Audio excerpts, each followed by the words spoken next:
Hey guys, welcome to the What Lad podcast, presented to you by Betcha. Here's a little sample of what's to come in this episode. It must have been the day before I went under the knife, got the notification to say 100 days to go to Paris. I just lifted my knee up. I obviously felt something funny in my knee, and then took a step down and bang, this piece of bone came off. Played the next day, and then when I got back home to New Zealand, they did all the scans. It was pretty clear that there was a major piece of bone not there anymore. So, when I've just come off probably my best ever season, but now going through this downward spiral. At an Olympics, when you're 27, you're thinking this is like the one that you should be, you're probably your best at. Yeah. Got a Snapchat video call at 5 a.m. Don't know why I was up at the time. I just got told she was hit by a car, and naturally you go, oh, okay, but you just think, oh, surely it's not like that bad. Yeah. Her whole left ankle was pretty much outside of her body.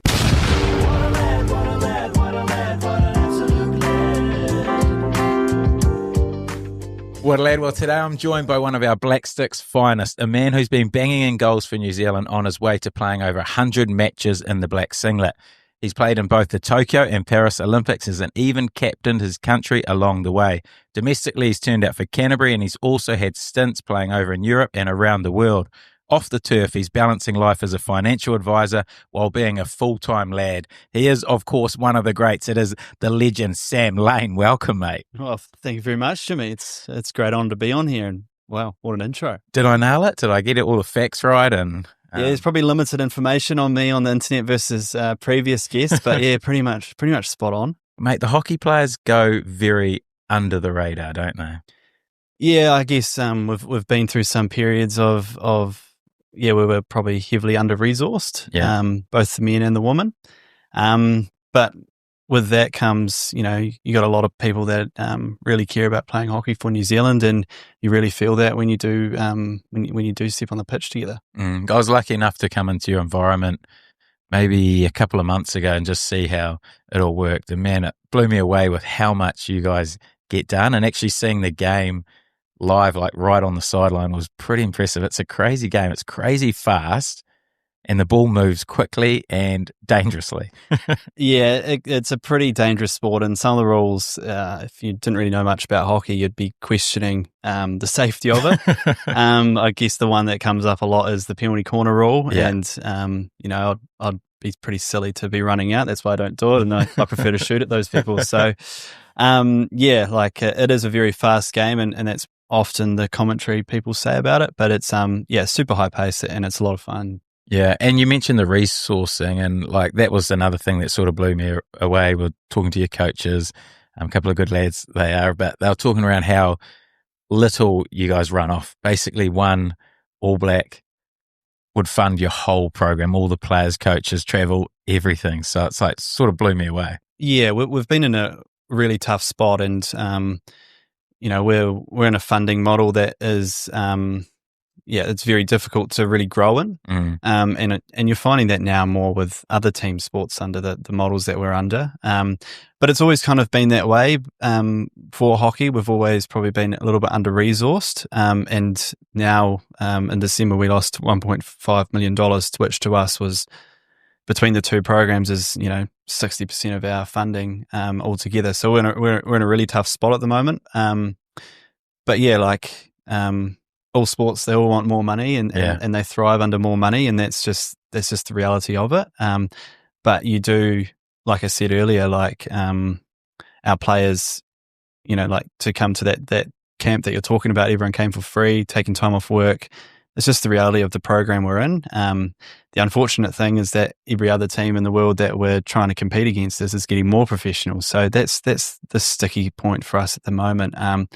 But we've had a really good season considering, and the women have as well. And so, we don't take that for granted. But yeah, we're just doing the best we can with what we've got. Yeah. So why did you lose that money? So last year, everything with the men and the women is combined. Oh, yeah. So if the men are doing well, then the women benefit a little bit off that. And then it's been the same. And throughout my 9 years, definitely the women were carrying us a little bit more. And then probably the last couple of years, we did the same for them. The women didn't qualify for Paris. They only just missed out. And then we also didn't perform in Paris. And like we had, I think, 10 to 11 players go down with COVID the day before game one, and you're in 35-degree heat.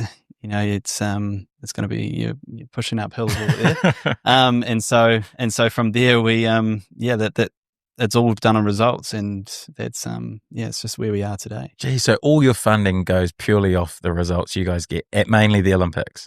Yeah, we were expecting a cut, and even the teams that did win or did really well, they did probably get a cut. Team sports, so it is tough to see, but yeah, it's heavily results based, and then now the funding model that we're probably in at the moment, it lasts till the next Olympics, and it's a bit of a shame because we went to a tier 2 tournament called the Nations Cup, in which we won. So for the second year in a row, we get promoted back to the top division. Can't afford it, so we just stay in the same tournament, same cycle, playing tier 2 opposition, and everything from our Paris review was about playing top tier teams. So it's very hard to get out of that cycle, and then it's just very difficult to get out of that. Yeah, it's interesting. So the only way to really play at full time is to head overseas. You can't play full time here. Yeah, it is very much like that, and Hockey New Zealand have acknowledged that, and they've actually done really well and worked well with the Players Association to, give players these opportunities of experiences overseas, play professionally. But what I would say is that actually Hockey New Zealand have done a really good job in acknowledging, the difficulty that we're in at the moment. And, now we've got opportunities to go a little bit more private. And so now, with constant meetings about the situations we're in and the opportunities that we've been provided but we've turned down. And so, we're being accountable to them, saying, yeah, but, we've done our job. Let's all work together to try and get that next part for our teams. So you've come off the back of a 3-game series with Australia, competitive, was following the results, looked like a couple could have gone your way. They sort of run away with it late. Score usually blows out. Yeah. Darwin is probably... the temperatures are a little bit different than what we experienced here in Christchurch. And so that was challenging. But, the first game was 2-0 and all our stats were the same. They were just a bit more clinical. And then it was probably similar with the other 2 games, which were 4-1. Trouble is they played 20 games against top 8 teams in the world this year. And then they played India 4 times before coming to see us. We've played 5 test matches since Paris, and they were all against, teams between 12 and 20. Man. So, it's like you can't expect the All Blacks to do as well as they do if they're playing the likes of, the similar ranked teams. Yeah. But there was a lot of questions, after a Paris, after any Olympics, a cycle, players go, they leave the environment, just pure of age and next things in life. So we lost quite a few there, but we had a lot of young boys that are really stepping up and really exciting, and no one looked out of place. And so it is hard to accept some results. We really care about the results, but when you take a step back and look at how everyone performed and where this team is actually heading, it's pretty exciting. Yeah, I was going to say, you must have some seriously talented players to be able to still compete with a side like Australia, considering all those things you've just mentioned. Yeah, especially this group coming through, they had the equivalent tournament, Oceania Cup for the under-21s, and I think they lost in the last second, or went to shootout, and of a 3-match series, which no New Zealand team's really done before. Not my year group anyway. And that's really exciting. And we, previously, if we had an injury on tour, it would maybe be a big difference between a player coming in. We had 3 injuries before we even stepped on the pitch over there, and pretty much like for like. And so it is really exciting. And best thing about these guys, they just want to play hockey. And now we're at a stage where those opportunities are so limited. Yeah. Are many guys going to other sports due to the financial restraints of hockey? I don't think so. I think if there's any other sport that's probably, that probably aligns with hockey is probably cricket. And you do, we've had some talented, under 19 New Zealand cricketers that have chosen hockey over cricket. Yeah. and when I've been in the Black Sticks men's team and being in the environment, I'm just like, why are you doing that? Look at the rewards you can get. But it's just purely out of love. Like, I don't think we are losing players, and it's hockey in high schools is very, very popular. It's just about converting that into beyond just high school, and you do see some very talented people come through the hockey system. It's just about afterwards, can we support them still, and can we create a system where they actually thrive in and become really high-performing athletes. And you mentioned guys starting young. From all accounts, you started playing when you were about 3 years old, got right into it. Yeah. I my sisters played hockey in for Wakanui in Ashburton. And so I was, every time they played, I just blonde bowl cut down in the practice area, just hitting balls against the goal, concrete, just for a whole hour, and that's just all I did. I just loved it, and just kept going and going, and then gave up for a few years to pursue my footy career. When I was about 8. Lasted a couple of years, and then touched or ripper turned into tackle, and didn't really like that as much. But I played a lot of tennis as well, and tennis was my main sport for a long time. And hockey on the side. And then I had a few wrist surgeries for tennis. And then we had I went to a school called Waihi School, and we play our matches on a Monday night or a Friday night. And so a lot of the rugby boys would actually play hockey and then rugby on their Saturday. So in the South Canterbury environment there, we'd get a lot of talented rugby players playing hockey, actually really enjoying it, and then they probably chose the hockey route. And so we used to have this tournament called the Hatch Cup, which had 24 teams from around the country, biggest national tournament in sport for New Zealand. And I think 11 of our school was in that South Canterbury team, and South Canterbury never won it before, and that was the year we won it. 18 blokes from South Canterbury just coming together and taking down the big dogs. And then, moved up to Christchurch, to St Andrews College, and played a lot of my hockey here and throughout the Canterbury rep teams. Obviously it hasn't been super smooth sailing, but just, get ID'd by a couple of people, and people are only too happy to help. And I guess that's mainly where it all began throughout that part. So why'd you move up to St Andrews? What was that move about? Well, I was always going to move to Christchurch. So when I was playing tennis, I wanted more opportunity, and Timaru was quite limited at the time. And I don't know why, but I always wanted to go to Stack, and I knew my best mate, Lawrence, was always coming to Stack, and we played hockey together, cricket together, tennis together. So we're kind of close. And I knew he was going. I knew a few other people were going, and I was actually on my way to Christchurch Boys, but they weren't so lenient on me attending trainings or things like that for hockey and tennis out of the boarding house. And I just got a really nice family feel. But just purely out of opportunities. And just absolutely loved my time at Stack. So you boarded there? Yeah, it was border. Pretty funny in the boarding house, just all these 13-year-old boys, mainly coming from the farm, all together, obviously not going to create any mischief at all. All these boys just been isolated at home, then they all come together, 20 odd, and it's just carnage. Especially, I think, that first year, 2011, big old earthquake within our first month. Far out, and then so all our boarding houses are gone. So we then go home for the rest of the term, and then for the rest of the year we're stuck in motels, and tutors couldn't really keep an eye on us, so boys created a bit of mischief amongst it all, a few holes in the wall and a few broken glasses and chaos, really. Oh, that's crazy though. The earthquake straight when you come up here.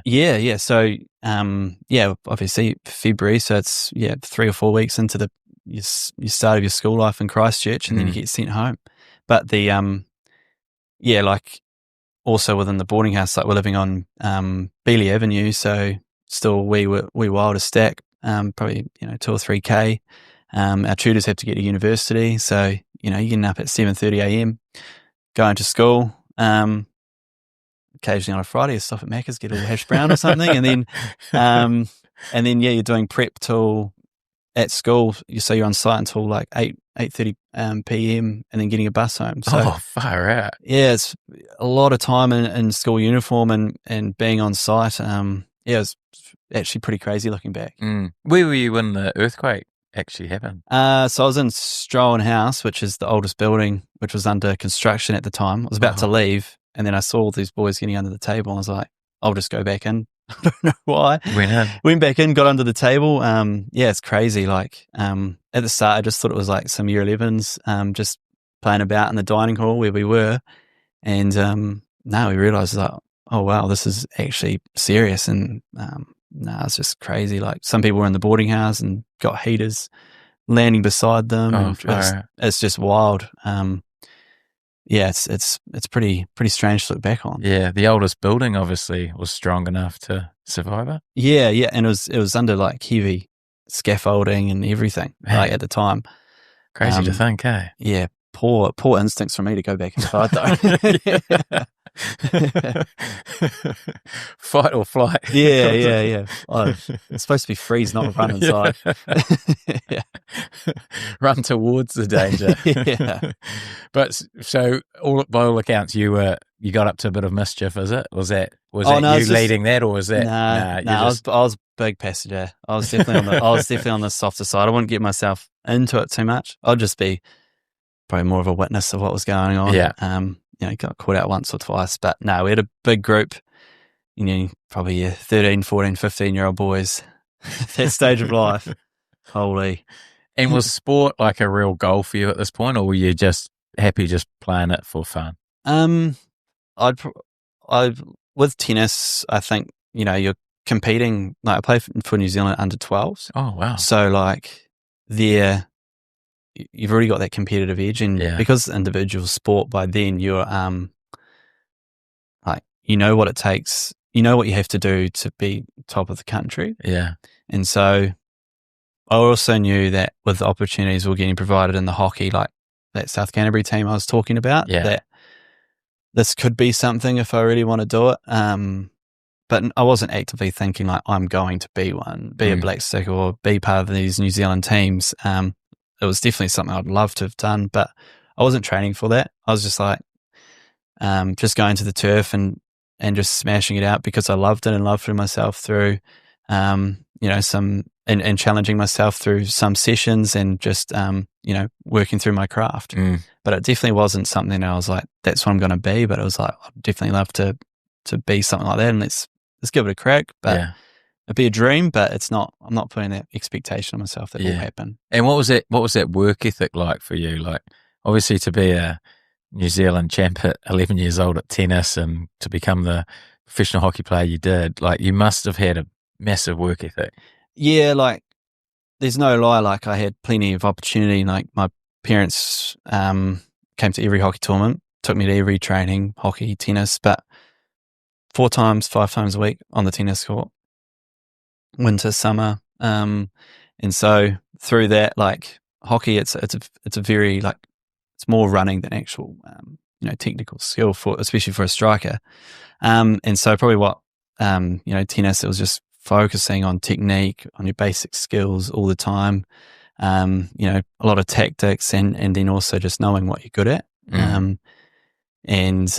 So a lot of that was just what I focused on then. And like, honestly, without all that tennis, I guess, discipline, all that training, and just my skills amongst that sport, there's no way my unique skills that happen on the hockey turf, I wouldn't be here without that. There's no way. It's the beauty of crossing over sports. I hear it all the time, mainly from rugby players, but doing another sport that helps your other sport. Yeah, 100%. And like, I think it's just that, like, learning of a skill. So, in tennis, you're focusing so much on just like, it's like golf, like you get one swing and you're focusing so critically on that. Whereas hockey can kind of get away with different aspects, and we don't have, technical coaches to teach how to forehand hit or something like that, whereas you do in tennis. And so I think that was a big part of my learning was, like a forehand in tennis, maybe I've got to put more weight on my front foot, And so then just trial and error with that with my hockey skills. It's like and that's a major strength of mine now. So yeah, that cross-code stuff is unreal, I think, and it's really a point of difference for me today. So yeah, that's like pretty much what I mean when tennis has helped me big time. Yeah. What stopped your tennis? Was it the wrist surgeries? Yeah, I had wrist surgeries, and then I think just like the team environment, individual environment,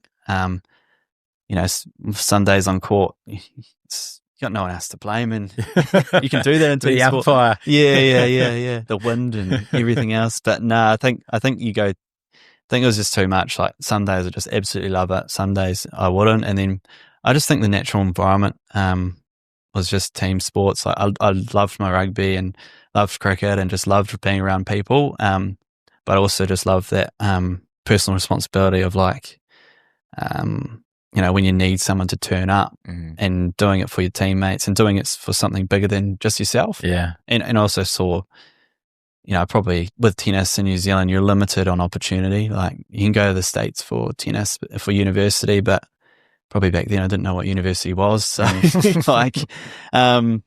didn't really see that really growing into anything further. Yeah. What about your rugby? What stopped that? Probably I love my rugby and I always have. And, I knew all the All Blacks, since I was, 3 or 4 years old. And I just, like, Mum was quite concerned about how obsessed I was.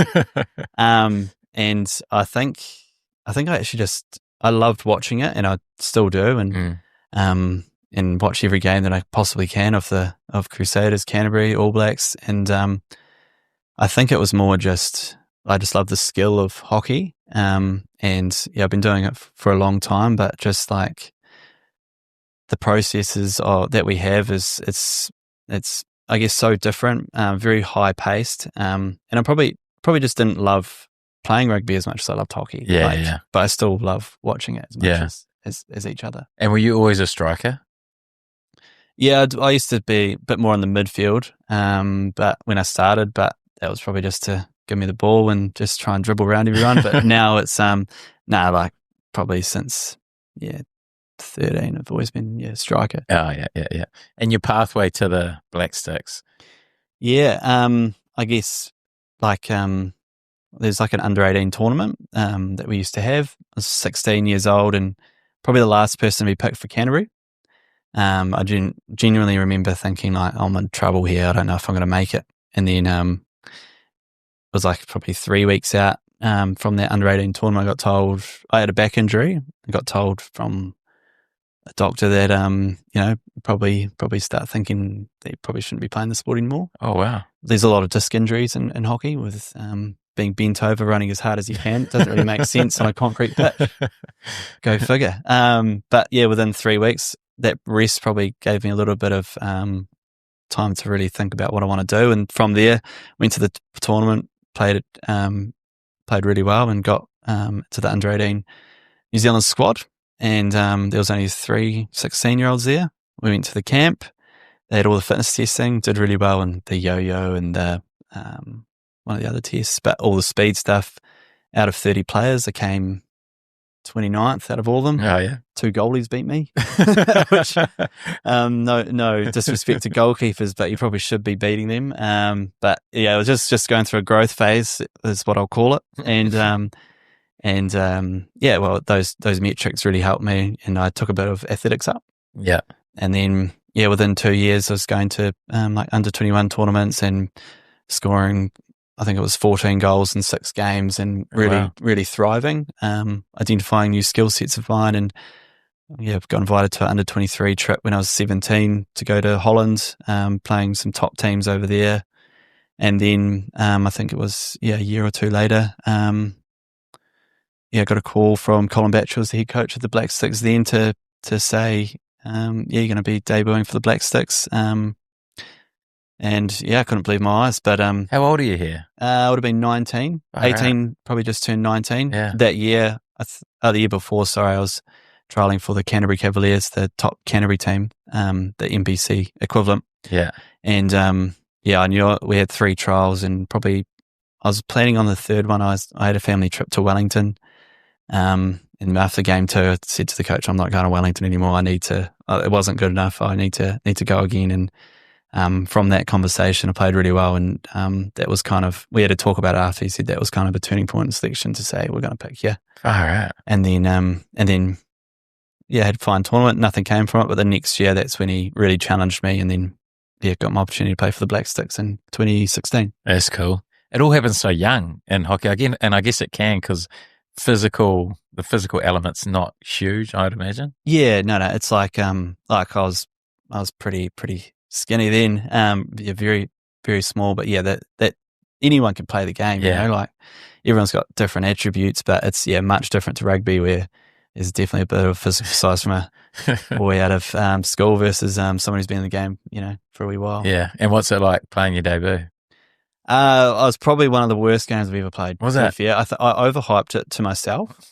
All of a sudden, I just decided that I would trap everything with one hand, do everything that probably you shouldn't do. And then, I had a really good conversation with a captain at the time, Nick Haig, and, he wouldn't even remember it, but he just reminded me of a few good things that I'm good at. And then, so we played it was a 3-match series against Australia. And then in the third game, scored the winner to beat them for the first time in 50 years on New Zealand soil.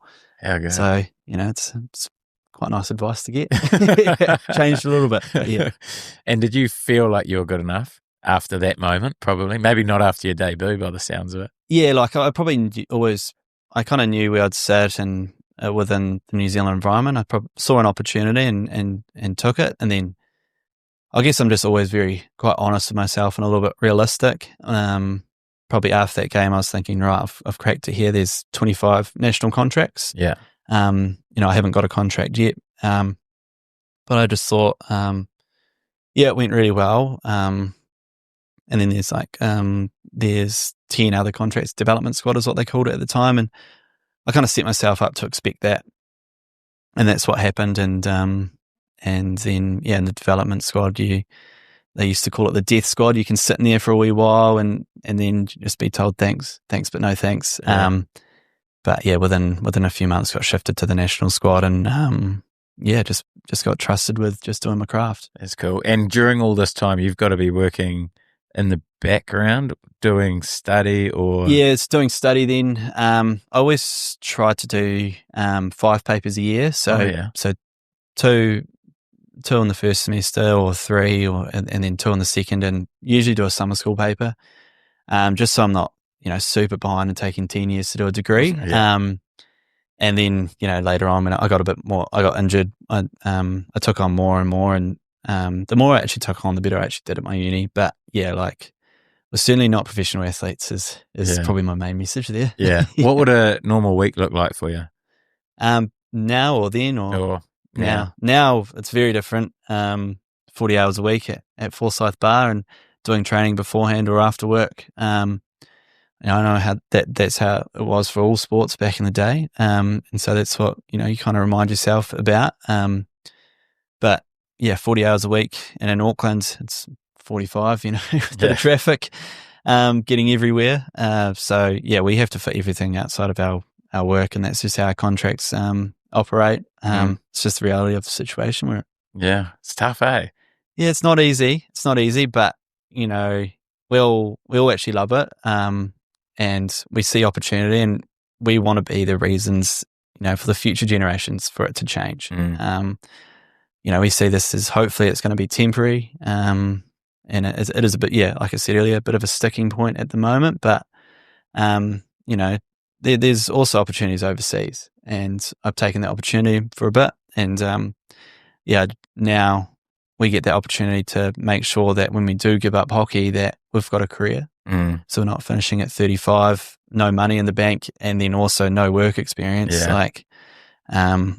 get that opportunity to give a bit more time to that. That is definitely the advantage. You don't have that whole career-ending cycle that a lot of the rugby players definitely struggle with when they suddenly retire. You've already been working the whole time you've been playing. Yeah.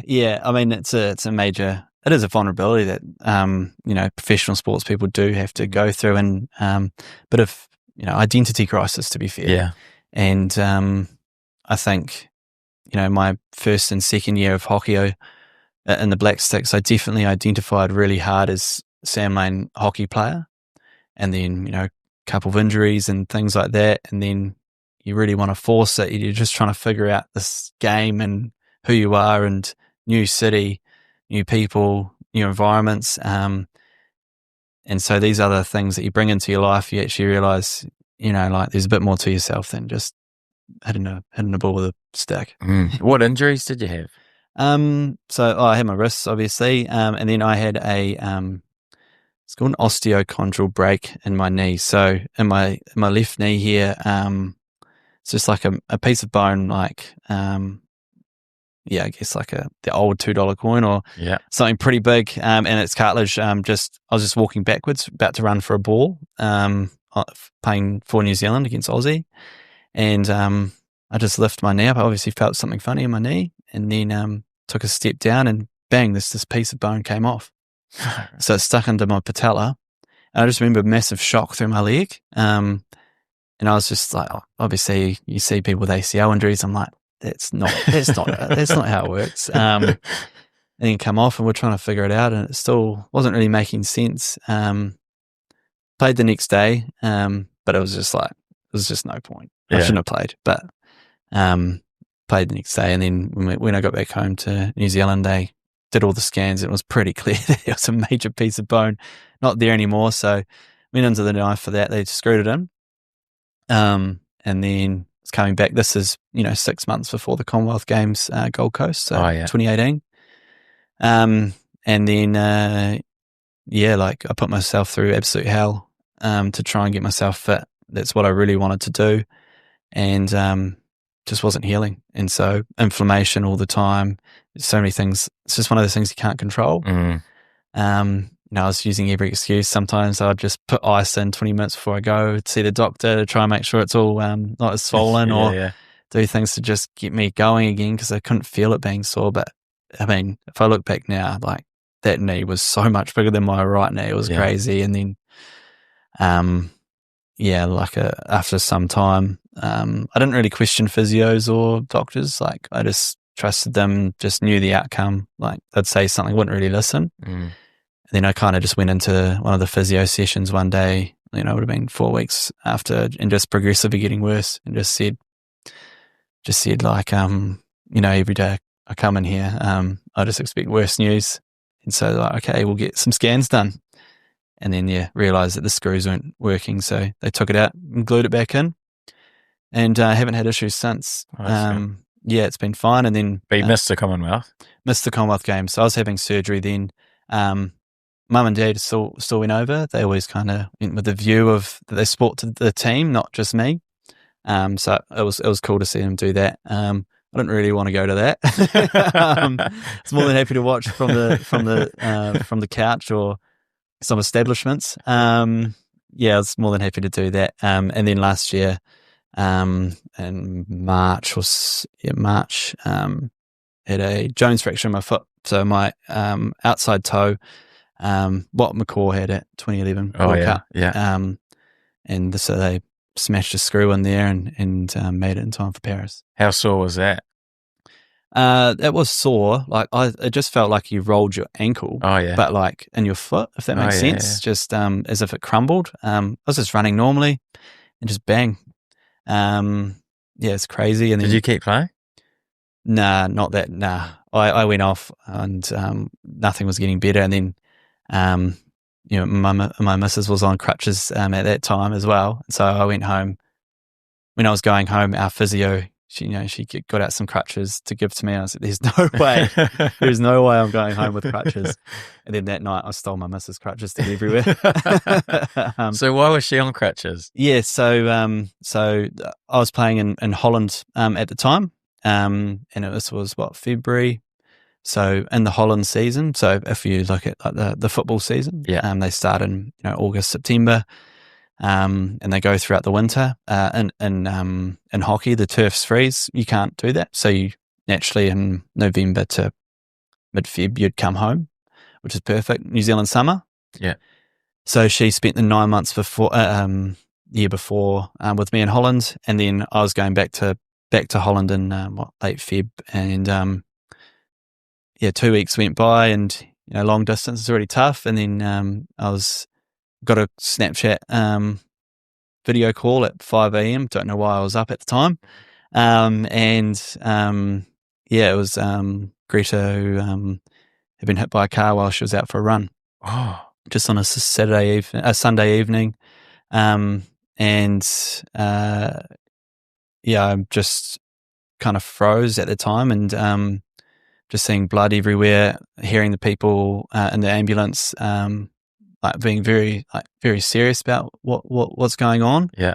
I just got told she was hit by a car, and naturally you go, oh, okay, but you just think, oh, surely it's not like that bad. Yeah. But it was pretty major, and so I was firing texts off everywhere. Told my flatmates they didn't believe me because they just saw her 10 minutes before then, trying to get help, and you're on the other side of the world. Like, there's not much you can do. And her whole left ankle was pretty much outside of her body. Hit by a car at 50 clicks an hour. If she half a second earlier, there's no way she'd be here. Wow. So that was a crazy time, and so it was a trimalleolar break, and everything was also dislocated as well. And so 5 a.m. obviously didn't sleep much then. I booked a flight straight away, told the club what's going on, and we were top of the league then, and we were playing some lesser opponents for the next few weeks. They just said, go home, we'll sort everything out. Like, obviously you need to get there. Oh, that's good. I said, great, because I've already booked the flight. I was going regardless. And so I went home, and within 36 hours of the crash I was there in hospital with her. It's just, you just never wish anything upon that. And so for the next 10 days, just visiting her every day. Her mum was up at the time, would go from 8 a.m. to 8 p.m. And just, the only times I'd get out would be making sure everyone's got food or things like that. And then it was getting to a time where I was probably starting to feel like I needed to get back to Holland. New Zealand were having a camp then. Greta just got out of hospital. She thought it'd be great for her to come outside and come watch me play hockey. So that was the day I decided to break my foot.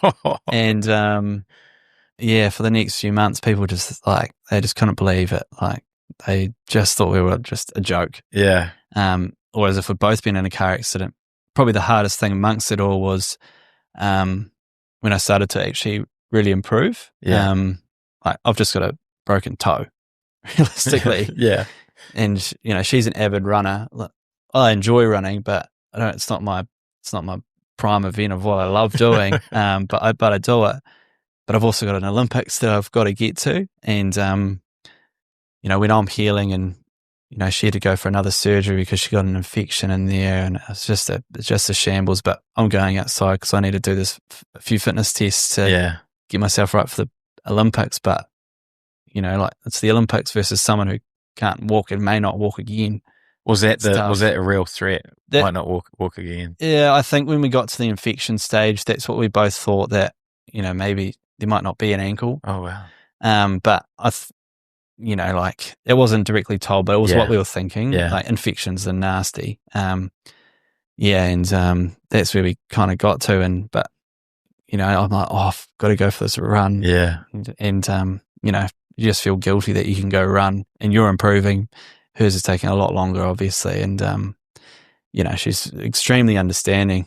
But you just can't help but feel guilty because, that's what she would love doing. Yeah. You don't really want to do it, but you have to. Yeah. And were you under a time constraint to make the Olympic? Yeah. So I think it must have been the day before I went under the knife, got the notification say 100 days to go to Paris.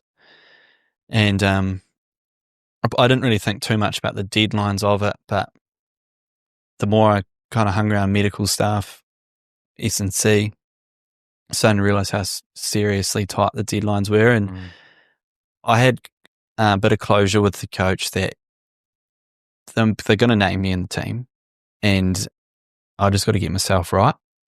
And they had discussions, even if for the first game I'm playing 1 minute a quarter, then they'll see that as a success.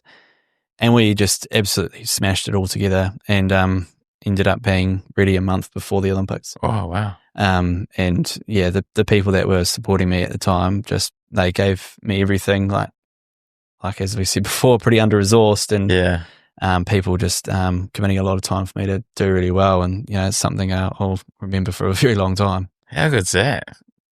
Pretty awesome. Yeah. There's 3 or 4 hours in a gym with a guy who's sitting down and doing hockey skills because he can't stand, and creating these different exercises to stimulate me, but to also make sure that I'm peaking for the Olympics. Yeah. When I've just come off probably my best ever season, but now going through this downward spiral at an Olympics when you're 27, you're thinking this is like the one that you're probably your best at. Yeah. So having all these people around me just to get this thing done and do it all together was pretty awesome. And how'd you go? Oh, well. Yeah. Best ever? No, unfortunately not. No, we struggled. We struggled, and like I said before, 10, 11 guys with COVID. Yeah. And some seriously hot conditions. We battled away. But, each game was one goal. Mm. And, we played India first up. We were up 2-0. There's a ball that in New Zealand's frame of mind didn't cross the line. Awarded a goal. We lose that 3-2. Oh. And then it just a little bit of a domino here and there. And, the belief starts to fade a little bit. And you're just going uphill a little bit. And, personally, it was mixed. It was mixed. Probably over in Holland, I probably created a reputation to score goals, and when I play for New Zealand, it's probably I play a little bit of a different game, and I just hadn't been on the turf enough. Yeah. And how's your partner now? She's doing really well. Yeah. She back running. Yeah, she's back running. Still has some shin pain and whatnot. But she's been smashing out some 10Ks lately. Oh. So she's a physio herself, and so within that, I mean, she knows what she needs to do to get better. Yeah. But also she knows too much. So if you told me information, I'd be like, oh, so good or bad. Whereas she's just like so much more intricate about things. Yeah. So she's gone through that wave of knowing that what happens behind, surgeries and things like that. But no, she's doing awesome, looking really healthy, and she's on the right track, and she just wants to be able to run again and not really focus on times or doing whatever, but just pure happiness of being able to do the things she loves doing. That's cool. Does she give you physio treatment? Here and there, hockey, there's a few disc injuries, there's a few glute injuries, so a few needles come home and get the glutes sorted for me, which is great. But yeah, she's a great cook, great physio. I mean, ticks all the boxes there. Well scouted. Lock her in. When's the wedding? Oh, let's not start. Let's not start. The boys have put enough pressure on. Oh, that's good. And you mentioned throughout sort of the podcast how your parents always travelled to all the games, and unfortunately throughout, I think it was 2019, you tragically lost your mum. Like, how hard was that for you to handle, deal with, and get through? Yeah, throughout probably my school life, mum was dealing with cancer. And so the first part of her cancer, literally as soon as I went to Stack, we found out pretty much. Oh, wow. Yeah. And probably an escape for me of dealing with some of that was going to the hockey, the hockey turf, and just hitting a ball. Yeah. And I just found so much enjoyment of that. But yeah, it was definitely an escape. But mum was the best mum. You couldn't ask for anything better. Yeah. And so she got through that first round and was everything was all good, and then a second round of cancer came through when I was maybe 2 or 3 years out of uni, and when I had my 21st, so I would have been 21 come that December, January of 2018, 2019, and that was also a time of the Hockey World Cup. Yeah, I was named as a travelling reserve, but we had the discussions, like Dad would never pull me out of anything, but he kind of got to the point where he said, if you weren't actually in the hockey team, we would have sent you home because Mum was very, very ill. So lost Mum in January 2019 to cancer.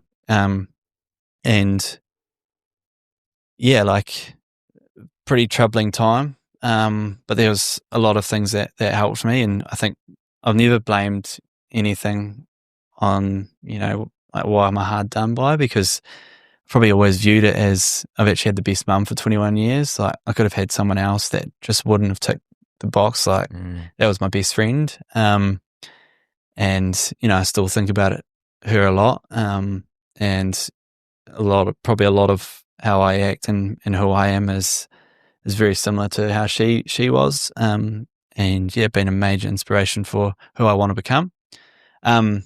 But there was a lot of things that probably helped me deal with it. I actually thought I dealt with it really well. And a lot of that was like the environment I'm in with the hockey boys.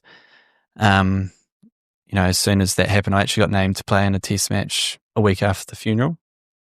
And most people might, question that at the time, but I wanted nothing less than that, and I just wanted to be around the team again. And the guys were so awesome, and probably when Mum did pass, I was probably more in a numb feeling, and then when I actually saw everyone again and the support, that was probably when I got a bit more emotional, a lot more emotional. And then I guess just on an individual basis of when, that period ends, you leave the team and you go work on your craft again. I always knew that there's professionals out there, and, like you've got an SNC trainer or your tactical skills coach.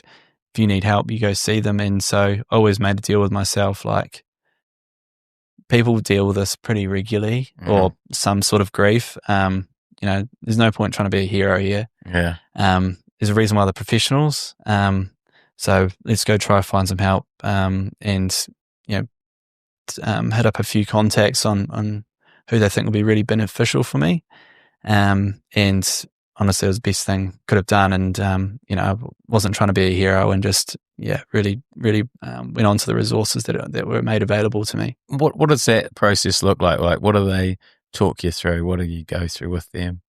I think it's just like maybe, I guess you could relate it to like an injury, like acknowledge that it's a really tough time. Yeah. Like just be easy on yourself. And,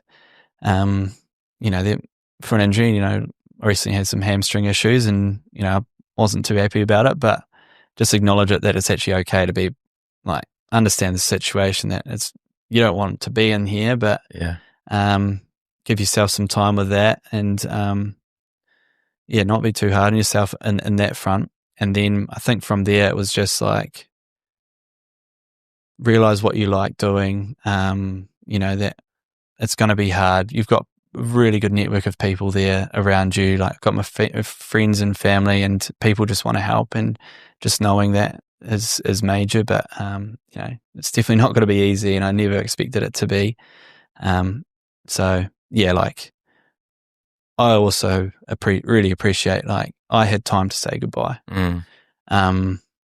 Not everyone gets that chance. And so, there's just a lot of memories that do come up and down. And, I'm just very grateful that I did get those last few months, which, I really fondly remember. Yeah. And your dad, how did he handle it? Is he doing all right? Yeah. So he's been good.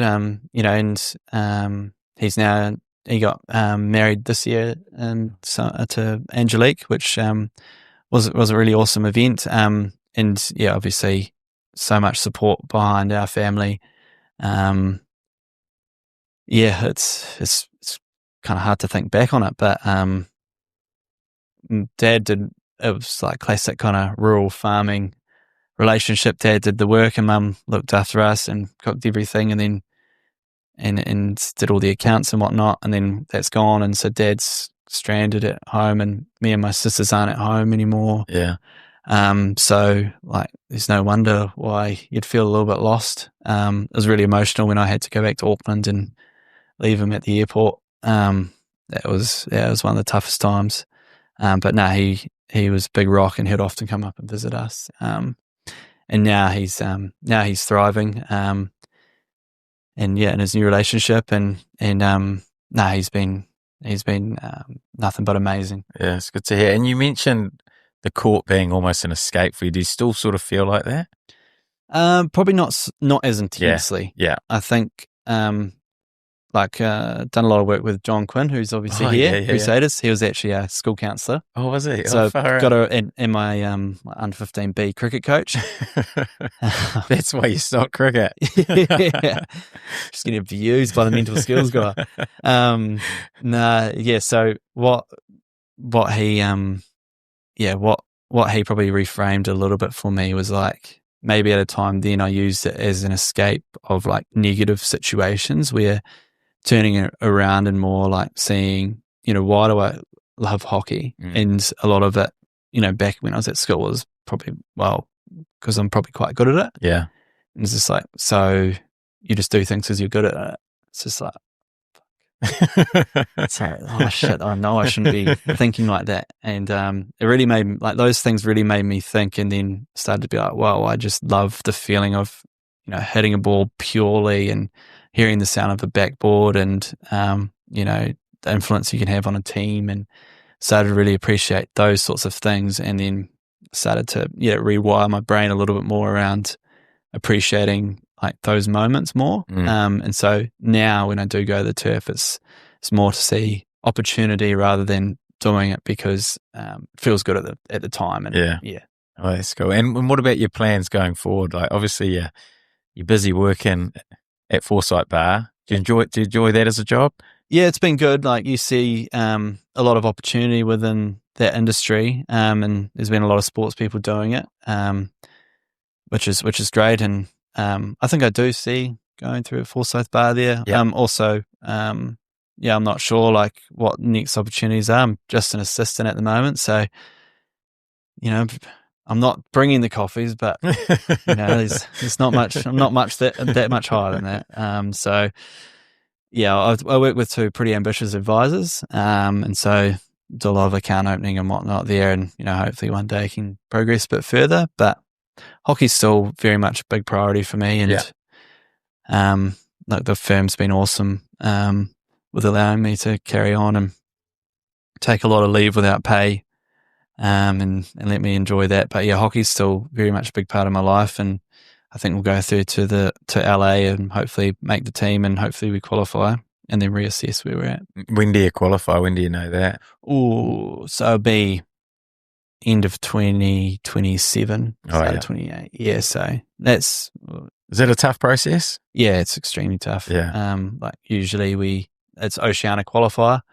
So the tournament we just did, 3-match series, we would do that again for Olympic qualification. Winner goes through.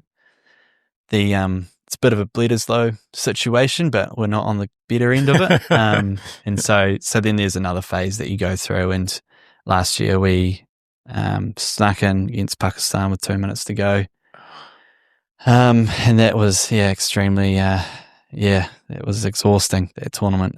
But qualification, it's one of the toughest events you can ever do, but it's the most rewarding. And so I've been through a couple of those now. And so we'll have to do that again, but we're definitely now more and more prioritising our games against Australia, and we want to qualify directly now. Yeah, cool. For sure. Yeah. And are you still back to Holland?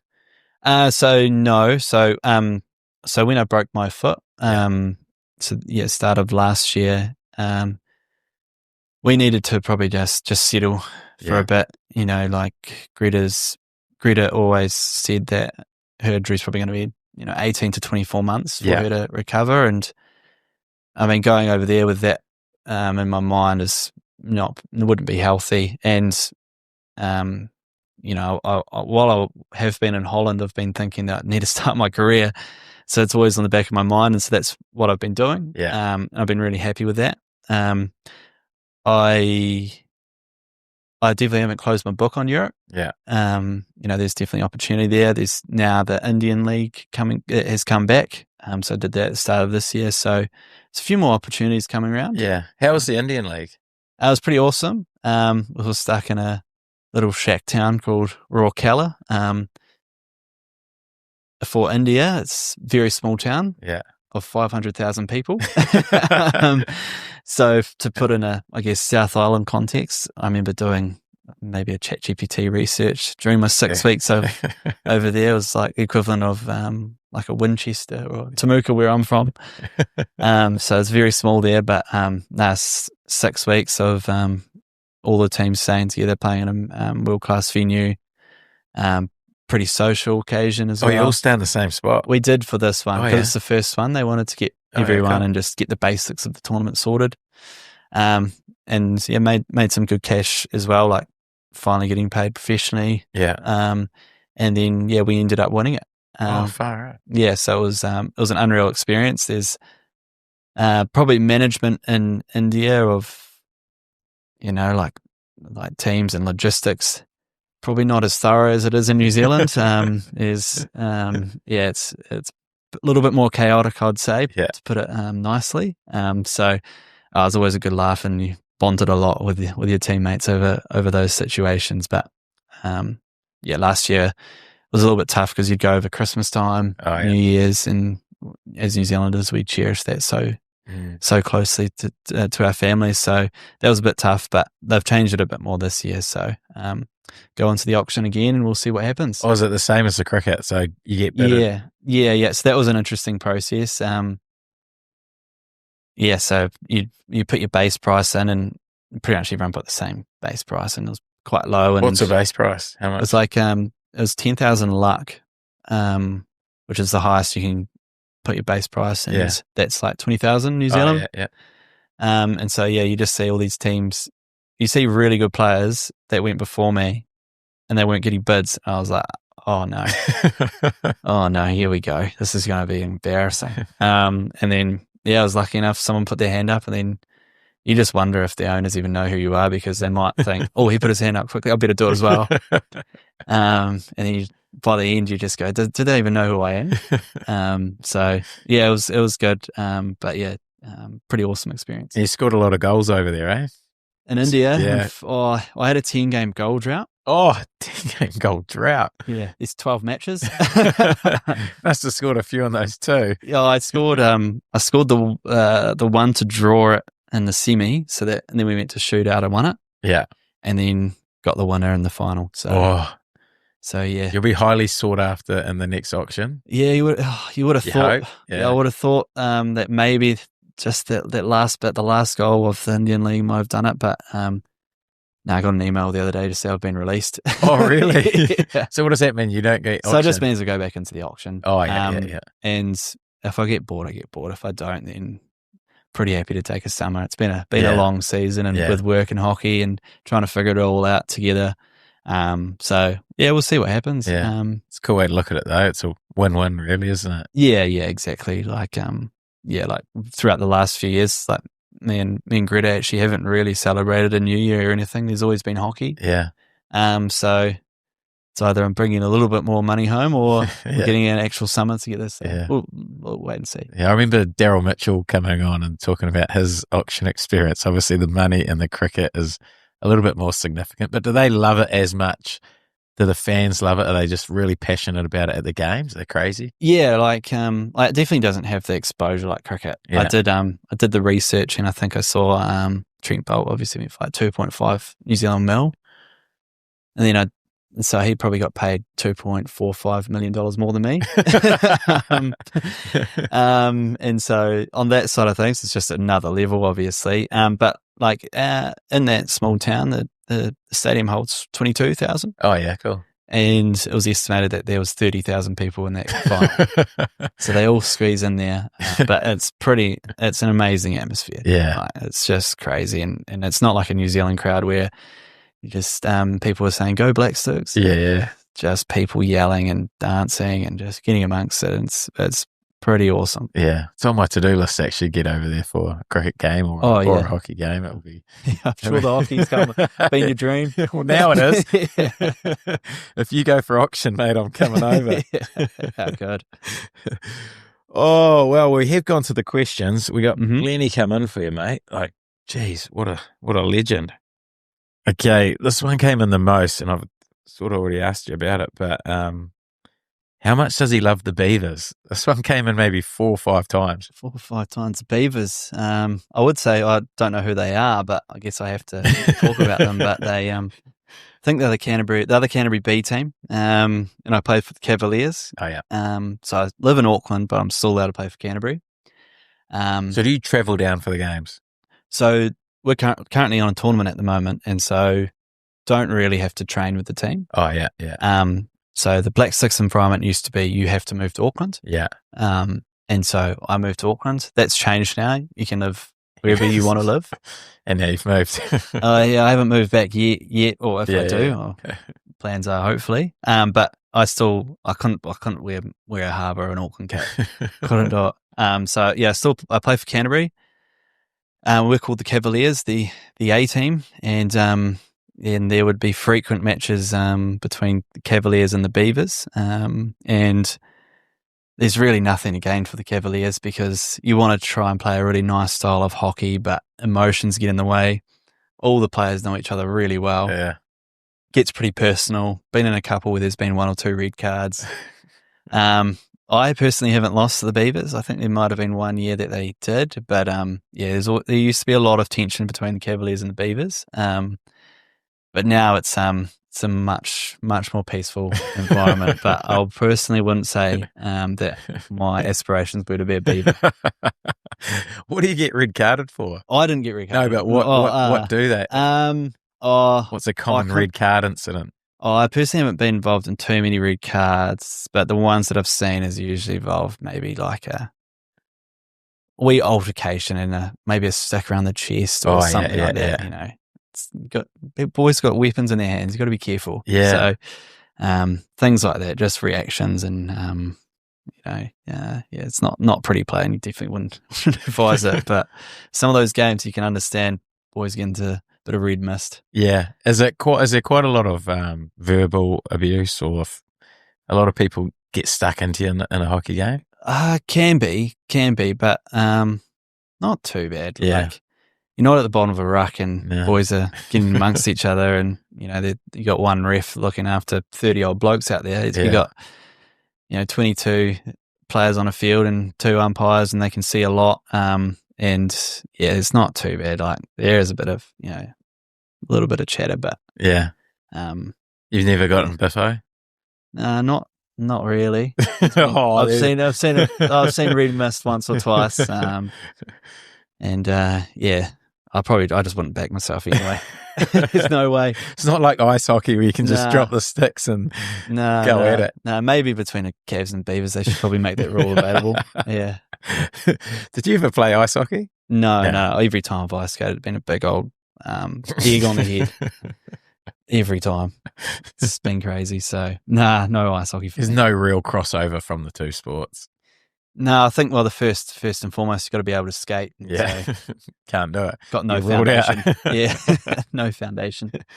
Okay, next one. Why do you hate haircuts so much? Hate haircuts? Yeah. I think I'd probably get a little bit of feedback, I'd say. General feedback from my time in Holland. I used to probably not really care. But my mum was one who always cut my hair. Oh, yeah. So she'd never let anyone touch my hair. And then on tour once, let one of the boys cut my hair. And then she started to go, okay, it's not too bad. But she always wanted me to be presentable. And then now, I'd say Greta's got a bit of control over what happens in the haircut. But does she cut your hair now? No. But she knows what feedback I need to give or instruction to give to the barber. And she tells me what she likes, what she doesn't like. And so, I'll just go there and try and make myself look tidy. Forsyth Bar's got some strict standards as well. So what are their standards? Oh, just look clean. No mullets. No. Oh, you don't get torn roads. Told. Hey. But I would probably say that would be probably not advisable. Well, she's nailed it, mate. Your hair looks very good. 10 out of 10. Yeah, I think a lot of in Holland, they all look 10 out of 10. The boys look great there. They've got the hair dryers and the change. Oh, have they? Spend a lot of time just doing the salad. Oh, really? Yeah, serious. What about in India? Not so much. Nah, not so much. They keep the beard going, but no, they're a little bit more rougher. But some of them really, they splash out. Oh, yeah. Because they're also getting paid a shitload of money. So they've got a bit of time. Do the locals get more? Yeah. Like they got bronze at the Olympics. I think each player got 600,000 New Zealand. Wow. For that, and then they all get these awards, and very hierarchical world that they live in, and so they do that, and they work in jobs, but they're there. They show face a few times a year, and it's just different worlds. Yeah. So there is money in the sport, just not here. Yeah, just everywhere but at the bottom of the world. Yeah. Just in India. Yeah. The other powerhouses of what happens, and yeah. Crazy. Does anyone say you look like Harry Grant? Do you get that often? Nah. Mate, you've got a haircut just like him. Okay. You do look like well, there him. you go. Hey? I'll probably get that a lot now. Yeah. Okay, what's his best Bronco time? This one came in a couple of times. Bronco. I'm no good at the Bronco in terms of I've only done it once. What test would you do normally? We used to do one called the 16 lengths of a hockey pitch. So that was probably our equivalent of the Bronco. Oh, yeah. And I think I only ever lost one. Oh, those. Okay. And a good time. Was that the one when the goalie beat you? Okay, two then. No, so that was it's so similar to a Bronco, but a couple less turns. Oh, yeah. So 16 lengths of hockey pitch, and a acceptable time would usually be under 5 minutes. Yeah. So I'd get 4:40 or something like that. Okay. And what's in rugby Bronco good, like a baseline would be 4:30 or baseline pretty good. It'd be like that. Solid, So that would be our 5 minutes. And so that was always my go-to. And then about 4 years ago they got rid of that and do a yo-yo test and a shuttle test, and never been happy about that. What's your yo-yo? I've done like a 23-2 or something like that. 23-2? Yeah. Holy heck. Some of the guys a couple guys have maybe got like late 23s or finished it. Wow. What does it finish on? 24-1. 24-1. So 23-8 is your last level. Yeah. Oh, far out. Yeah. So there's a couple young guys, but because we're like all decentralized. Yeah. So you got boys in Christchurch, boys in Auckland, you hear all this chatter. So I'm Canterbury at heart, but they've got the Christchurch RTE, so to differentiate the two. Yeah. But it always seems the Christchurch boys get the better scores, so a couple of us start calling it the 19-metre shuttle test down in Christchurch. What about the Bronco? What was your score when you did I think it would have been 4:20 something. Oh, yeah. Yeah. My mate Malachi, he did I think we did the same test. He did a whole day's work landscaping, comes and does this test, got 4:13. 4:13, wow. It's just like, is that the best in the Black Stick? Well, yeah, we used it more as a like a training drill rather than like a fitness test. Rather than like actual fitness test. We just used it as training, and he just rocked up and did it. He didn't really want to even do it, but he's just, I'll just do it with you. Yeah. So, don't do that again. Yeah, so he's a little short bloke, like a halfback. So yeah, he's good at that. So I learned my lesson to not do it with him again. How many Ks would you run in a game? Sometimes I'd say like 6.5. Oh yeah. But our high speed meters are a lot, like probably 1.5 to 2K of that. Yeah. Well, an Aussie sometime in the second and third test match got up to 8K. Oh. Because we just didn't have the ball as much, and we were both playing a man-on-man defense, so it involves a lot more running. So yeah, it can fluctuate a little bit. Yeah. What I didn't realize until I came and watched you guys was the sub rotation. So you're on for a little, not a short stint, but maybe like 4 minutes before you rotate for a 2. And and just rolling subs. Like at the Tokyo Olympics, it was the hottest Olympics ever. Yeah. With the humidity, and I think there was stats out there that Belgium and Australia, who gold medal final was between, in their last 3 games, I think they did over 100 subs a match. Wow. Over 60 minutes. So people are on 4 minutes and then off for 4 minutes. Yeah. Like wild. Yeah, that's crazy. We didn't do that many. But yeah, it's just constant. I kind of miss the old, a little bit like less subs where the fatigue factor kicks in for. When did sport. they change that rule? Oh, the rolling subs has always been there. I think it was more that they're like they used to be halves. Oh, okay, yeah. And then you wouldn't get, now it's quarters, so you get a 2-minute break and reassess. But I kind of miss the fatigue factor a little bit of hockey where last 10 minutes it's a major grind. But yeah. Oh, good stuff. Okay. I've heard Sam say he hits the ball harder than Gennis. Can we get confirmation of that? Who's Gennis? So Stephen Gennis. So he's also known as Juice.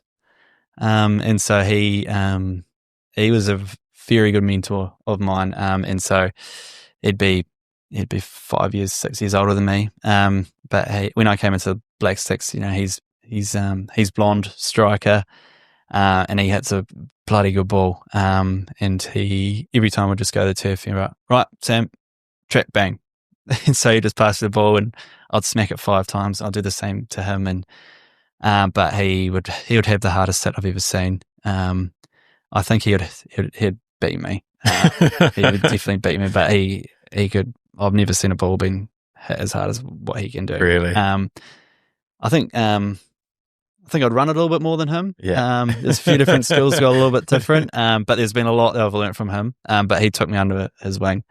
He wouldn't be afraid to dish me out as well. So he definitely hits the ball a bit harder than me. So we cannot confirm that you hit it harder. That is, I cannot confirm that. Denied. Will he ever play for Southern again? Southern United. That's my Christchurch club. Oh yeah. Well, we'll see. I came back last year. I just timed in well with a stag do that I was at, so I stayed down for another couple of days and played a game. And yeah, it was awesome. But we'll see. It was a big part of developing me into the Canterbury team and whatnot. But yeah, I get asked the question quite regularly when I do come back down. Will I get the chance? Yeah, we'll see. Like, it's definitely my first priority of when I come back down and playing club hockey, and I'd love to. But I've also got a club team in Auckland that I'm playing for and really enjoying. Oh, cool. Well, there'll be a lot of people keen to see you back out there by the looks. What does a day look like in campaign in India versus the Netherlands? India, we actually had a few morning trainings, but you'd wake up in the hotel, and I've got a roommate in there to start off with. Sean Finlay, who's from the Hawke's Bay. Yeah. I actually lived with him in Holland as well, so it's probably we had a wall between us then though.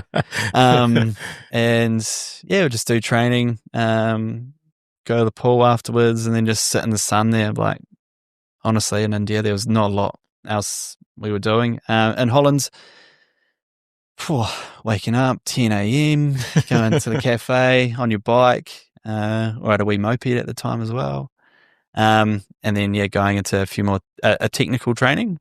And then, so I'd be practicing my drag flick a lot then, with a specific coach, and a lot of technical work, which we don't get in New Zealand. Yeah. And then have a bit of food, and then have training again as a team, more match play, in the evening, and then back home at 6, and Greta's maybe dinner there at home, and it's ready to clock in. But it's a little bit different than life today. Yeah. But yeah. Living the dream. It was living the dream, and I knew how good I had it, but maybe not to the levels as now getting up at 5:30 or whatnot, just to fit in both hockey and work. It's very different, and so maybe that's why the doors aren't completely shut in Holland yet. Ready to get back. Yeah. Okay. What's it like playing a sport that isn't as big as rugby? The challenges of it. You've probably named a few already, but. Yeah, I mean, like, rugby's an exception, right? Like, it's obviously been around, and it's a lot of New Zealanders' identity. And now every time we go around, it's just, we go across the world, it's New Zealand, All Blacks. It's just like, yes, Black Sticks. So look, there's major challenges in it, but like, we can't fight it. Like we can't. There's just no point. And probably one thing I've learnt with like Forsyth Bar and like with the markets is, you know, you might have a down period, but that's a really good time to buy. And so, you know, right now we've got a major funding issue, so like that's an opportunity. What is in our control, and that's, you know, maybe we go a bit more private, or maybe we really tap into some of the relationships we've got now, and that's how we can get bigger and we can get more people on board. So, like, yeah, there is major, I guess, other opportunities that we see it differently. But yeah, there's not really much else we can do but continue with the way we're doing it. Can still, like we said, like I've got the opportunity to work, got the opportunity to do some pretty cool experiences overseas while still playing for New Zealand. You know, it's a little bit more tedious in the rugby environment to do that. Obviously different with Australia now. But yeah, with what they're going through is a bit similar to us of availability and things like that. Oh, good answer. Okay. You mentioned this, but where does winning the hatch up for South Canterbury sit amongst his accomplishments? Oh, it's up there. Up there with qualifying for the Olympics. Yeah, maybe. No, it was pretty awesome. Like we're just battlers, you know.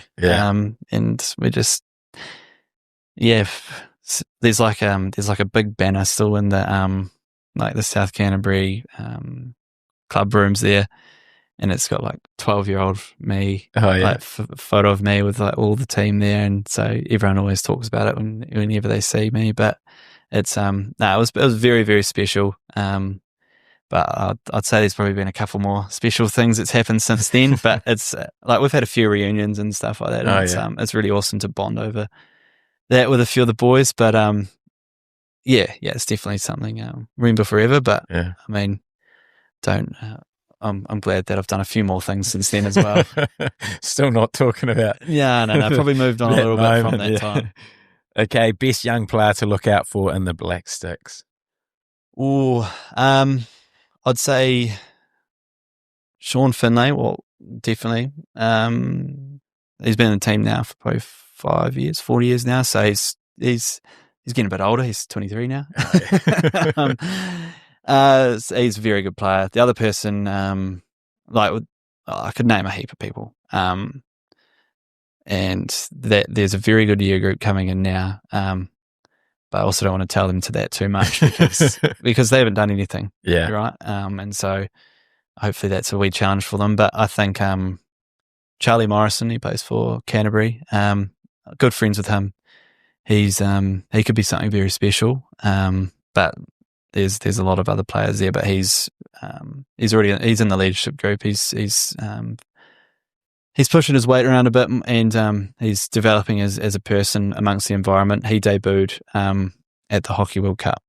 His first ever game was at a Hockey World Cup in India, and we beat India in a full stadium. And I don't know many 19-year-olds at that time that could do that. Yeah. But he could be something pretty special. But that's enough complimenting for him. What do you like as a leader? Like, you've obviously been a big part of the leadership group, captained at times. What do you like as a leader? I got brought into the leadership group maybe 2 years into my time on the Black Sticks. So I was real young. I was the youngest in the team for a long time, and I don't know. I know why they did that. They wanted me to see how these guys would operate. We had a really quite an old team then, and so I didn't really have to say much. I was just more observing of how these guys would operate. I'm more of a guy who likes to lead by doing. And I've always kind of had that way. Didn't need a captain's band for it. I've always had that trait, probably just when I was working myself into the team. But, the more I've seen someone like Blair Tarrant lead, making everyone accountable for what they do, and he always led by how he played, and he put his heart on the sleeve all the time. That's something that I've always, tried to learn off. And I've seen a lot of these older guys go through the system, and they always respectfully challenge each other, challenge the coaches. And if I ever had a problem, I'd probably talk to them and see what they thought, or maybe not speak up as much. Whereas now a lot of them have gone, and so now it's like I trust myself and my opinions and challenging the coaches. So if I ever see something now, and a lot of other people come up to me or our leadership group, then I just raise it, like it's going to make us better. So yeah, leading by doing, and just doing it my way. It's so different to other people, but a lot of people, they know me within the environment, so I'll just be true to myself. But just treat other people how I would have like respected a leader to treat others. What a leader, mate. That is good stuff. Come with me. I'm in. Or if you could play another sport, what would it be? I think now would be golf. Oh, yeah. Are you a golfer? I can hit a ball. Hopefully I can hit a ball. I've got some very extra stiff clubs out there. It's just poor execution most of the time. Terrible on the green. I'm a bit of a crash and bash type of hockey player, and it shows that on the course as well. So I'd love to be much better at golf. Obviously tennis. That would have been a pretty cool dream if you really cracked it. Yeah. And then rugby. I thought I'd probably say like rugby or golf. Yeah. But yeah, here we are. Okay, last one. Best piece of advice for a Woodland listener. I think for me would just be trying to just take one little thing from someone else, or camps you go to, or environments that you're in. It's something that Dad always probably told me to do, and with that, like if I'm trying to search for 15 different answers, or trying to really collate and make the most of like all this feedback, then just probably going to confuse myself. And by going to these camps and just focusing on like one little piece of feedback, just means that I can view it as a successful time of being with someone really valuable, or a skill set that I haven't learned before, but it's going to really elevate me. And now, for me, I was at a time when, I was doing things really well, but I still couldn't trap a ball at an international level. So, I spoke to someone, they just said, you need to change this little one thing.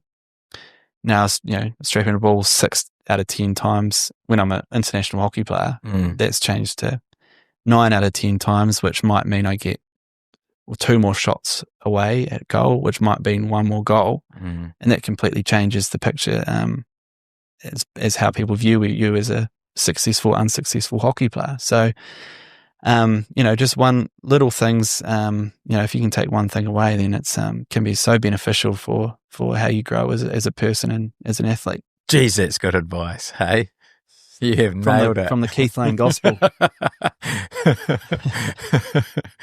Well, mate, it's been an honour to get you on. It's awesome to get insight into the hockey game and see how it all works. And a lad like yourself coming on and sharing your story, it's been awesome, and looking forward to following your journey from here on in, and hopefully get over to India and support you, and maybe LA as well. Let's hope you qualify. I'd love to get over to Olympics games, but it's been awesome having you on, mate. No, thank you very much. And obviously the podcast has been a major success, and I've been listening for a wee while now. So I appreciate the opportunity, and we don't get many opportunities like this. So as hockey players, so I really appreciate it. Mate, we've nailed your first podcast. You've been on fire. Well, let's see. Let's wait and see. Let's see what the fans think. All 3 of them. Oh, you're a lad. Well, there you have it. Thanks to Betcha for bringing you this episode. If you enjoyed it, please let me know what you thought of it in the comments. Well, there you have it. Thanks to Betcha for bringing you this episode. If you enjoyed it, please let me know what you thought of it in the comments.